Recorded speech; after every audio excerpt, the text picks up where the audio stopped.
नमस्कार। आज हम जीवन के कुछ ऐसे रहस्यों के विषय में चर्चा करेंगे जो अत्यंत गहन और गूढ़ हैं और उनसे समझने का प्रयास करेंगे किस प्रकार हम उसे अपनी साधनात्मक आयोजन में उपयोग कर सकते हैं और कैसे उनके लाभ ले सकते हैं। ये यात्रा बहुत इंटरेस्टिंग होने वाली है क्योंकि ये रहस्य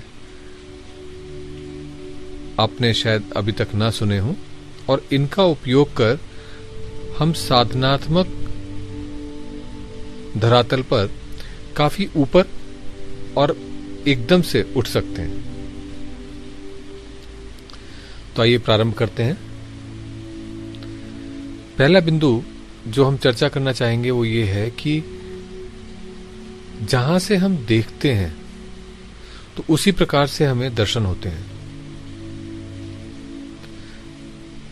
कहा भी गया है उक्ति में कि जैसी दृष्टि वैसी सृष्टि, लेकिन यहां हम जैसी की जगह जहां से हम दृष्टिपात करते हैं उसका कितना प्रभाव पड़ता है, कितना उससे हमें दर्शन में अंतर पड़ता है, उसे समझने का प्रयास करते हैं। बचपन में या अब भी जब आप अपनी कार में या बस में यात्रा कर रहे होते हैं तो जब अंदर से बाहर देखते हैं तो ऐसा दिखाई देता है कि सड़क के चारों ओर, हमारे चारों ओर सड़क के दोनों तरफ जो मकान बने हैं या जो पेड़ पौधे हैं सभी जो है वो पीछे की तरफ भागते हैं जब हमारी गाड़ी आगे चलती है। अब ये तो एक सरल सा रहस्य है जो हम सबको समझ में आता है क्योंकि हम आगे चल रहे हैं इसलिए वो पीछे जा रहे हैं। बट हमें क्या दिखता है? हमें ये दिखता है कि वो पेड़ पौधे पीछे भाग रहे हैं, हम तो जहां हैं वहां रहते हैं। इसी प्रकार अगर अब आप बाहर खड़े हों, सड़क के किनारे खड़े हों और सड़क पर चलते हुए वाहनों को देखें तो आपको क्या दिखाई देता है कि वो वाहन चलते चले जा रहे हैं, आगे की ओर बढ़ते चले जा रहे हैं। तो ऐसे में अब आप इन दोनों दृष्टियों को कंपेयर कीजिए। जब आप उस गाड़ी के अंदर होते हैं तो पेड़ पीछे भाग रहे होते हैं, जब आप सड़क पे होते हैं तो गाड़ियां आगे भाग रही होती हैं। तो ये दोनों इस बात से फर्क पड़ता है कि आप कहां पर हैं, कहां से देख रहे हैं। और इसी को बहुत अच्छी तरीके से समझ करके वैज्ञानिकों में एक वैज्ञानिक हुए हैं, साइंटिस्ट हुए हैं, आइंस्टाइन। उन्होंने बड़े सही तरीके से समझाया और इसको अपनी स्पेशल थ्योरी ऑफ रिलेटिविटी में विशेष स्थान भी दिया और इसे कहते हैं फ्रेम ऑफ रेफरेंस। इस फ्रेम ऑफ रेफरेंस का केंद्र होता है ऑब्जर्वर, दृष्टा, और वो इन दोनों ही सिचुएशंस में आप थे। तो अगर आप गाड़ी के अंदर थे तो उस फ्रेम ऑफ रेफरेंस से पेड़ पीछे भागते हुए दिखाई दे रहे थे, और अगर आप बाहर सड़क पर खड़े थे तो आपके फ्रेम ऑफ रेफरेंस से, आपके रेफरेंस से, जहां आप खड़े हैं उसके रेफरेंस से गाड़ियां आगे दौड़ती हुई नजर आ रही थी। तो एक बड़ा ही सुलझा हुआ पॉइंट समझ में आता है कि हम जीवन में जहां पर भी हैं, जिस भी स्थान पे खड़े हैं, उससे बहुत फर्क पड़ता है कि हमें क्या दिखाई देता है। अब आप समझिए कि जब हम इस पे चर्चा कर रहे हैं या करते हैं इस तरह के विषयों पर, तो दो रास्ते, दो जगह से दृष्टि हो सकती है। एक जो बताने वाला है जिस गाड़ी में वो बैठा है, दो जो सड़क पे किनारे पे खड़े होकर के सुन रहा है, या सड़क पे किनारे खड़े होकर के कोई व्यक्ति बोल रहा है और कार के अंदर कोई व्यक्ति सुन रहा है। तो जो वो समझा रहा है उसको कई तरीके से समझा जा सकता है और वो जो समझना है उसी से ही फिर अनुकूलता परिणाम उत्पन्न होंगे। तो इसलिए जहां हम खड़े हैं, जहां से हम अपने दृष्टि से देख रहे हैं चारों, उससे बहुत अधिक फर्क पड़ता है जो कि हमें समझना आवश्यक है कि अंदर है तो क्या है और बाहर है तो क्या है। अब आप इस अंदर और बाहर के खेल को और थोड़ा सा देखिए। जब सारा जल पृथ्वी पर फैला हुआ है समुद्र के रूप में, नदियों के रूप में, तालाबों तलैयों के रूप में, तो वो जो जल है जब अग्नि से दो होता है, यानी जब अग्नि के समक्ष होता है, सूर्य की प्रकाश तीक्ष्ण गर्मी के सामने होता है, तो वो वाष्प बन जाता है, वो अपना मूल रूप छोड़ना शुरू कर देता है।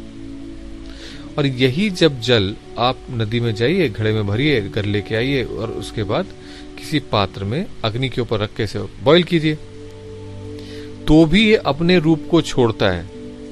लेकिन उस केस में उसके अंदर पड़े हुए चावल के दाने या कोई भी अन्न का दाना पक जाता है, गल जाता है। जबकि बाहर यही जल जब खेत में भर जाता है और धान की बुआई की जाती है तो उससे धान पैदा होता है, और यहां पर वो धान को गला देता है, सुपाच्य कर देता है। अब ऐसे में जो पॉइंट समझ में आता है वो ये है कि हम अंदर से सुन रहे हैं, देख रहे हैं, या बाहर से देख रहे हैं। अगर हम अंदर से देख रहे हैं तो हमें कुछ और दिखाई देता है, हम बाहर से देखते हैं तो हमें कुछ और दिखाई देता है। तो क्या हमें अपनी इस दृष्टि बंद के माध्यम से जो भी हम सुन रहे हैं उसको कलर कर ये कहना आवश्यक है कि ये ऐसा है कि ये वैसा है? बिल्कुल भी नहीं। मात्र ये समझना आवश्यक है कि वो किस परिप्रेक्ष्य से बोला जा रहा है और उसमें क्रिया क्या बताई जा रही है। अब आप देखिए, चाहे बाहर खड़े हों चाहे अंदर खड़े हों, कार के अंदर हों, गाड़ी चल रही है, सड़क स्थिर है, ये दोनों सत्य आप नहीं नकार सकते। आपकी दृष्टि कहीं पर भी हो, पर ये दोनों सत्य रहेंगे ही रहेंगे। तो ऐसे ही हमें उन सत्यों की ओर, उन सत्यों को टटोलना चाहिए, उन इशारा करते हुए शब्दों के माध्यम से उस सत्य तक पहुंचने का प्रयास करना चाहिए जो उसमें बताया गया हो, जो उसमें समझाया जा रहा है। अगर हम देखें तो हमारे शरीर में भी जो स्थान है जल का और अग्नि का, वो ठीक वैसा ही है जैसे बाहर समुद्र का और सूर्यदेव का। हमारे पेट में अग्नि है जो भोजन को पकाती है, और नीचे जल है जहां से जल बाहर आता है, हम मूत्र करते हैं, विसर्जित करते हैं, वो जल का स्थान हो। तो ऐसे में जो अग्नि है वो जल के ऊपर है, बिल्कुल ऐसे ही जैसे समुद्र के ऊपर सूर्य का अग्नि। तो ऐसे में हमें ये समझने का प्रयास करना चाहिए कि इन दोनों के बीच एक तीसरा तत्व और है जिसके मिलने से ये सारा जीवन, ये सारा घटना चक्र बना है, और वो है पृथ्वी तत्व।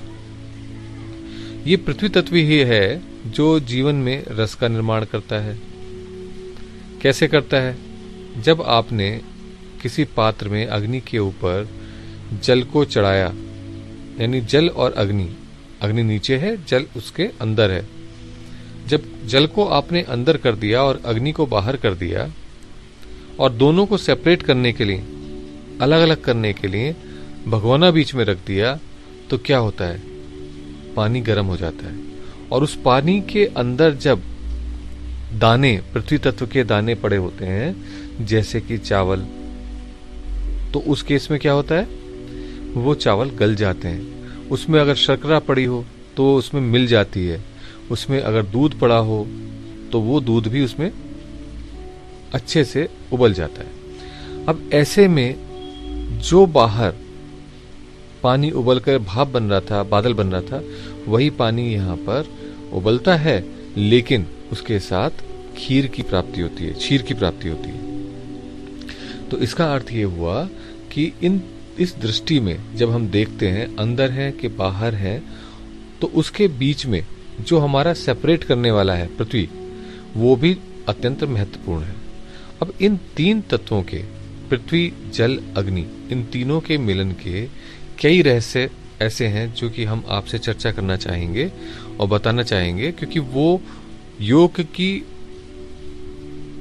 प्राण तत्वों की, यानी जो पंच प्राण कहे गए उनकी, और तत्व ज्ञान की बहुत सारे रहस्यों को समेटे हुए हैं, और इन रहस्यों को समझकर, इन छोटे छोटे प्रयोगों को करके आपको अपनी साधना में एकदम से गुणात्मक परिवर्तन का अनुभव होगा।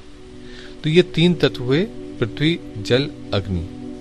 और इन 3 तत्वों से मिलकर के जो साधारणतः आपके दिमाग में एकदम से चित्र उभरेगा वो है प्राण मुद्रा का। तो इसके विषय में आगे हम चर्चा करेंगे और ये समझने का प्रयास करेंगे कि किस प्रकार से शरीर में मृत्योर्मम अमृतम गमय गति करी जा सकती है एक छोटी सी क्रिया के माध्यम से। हालांकि वो बहुत विस्तृत है ये प्रयोग योग तंत्र का, लेकिन उसको हम साधारण रूप से एक छोटे से प्रयोग के माध्यम से भी अनुभव कर सकते हैं और उस प्राण मुद्रा के विषय में हम आगे चर्चा करेंगे। आज के लिए इतना ही। नमस्कार।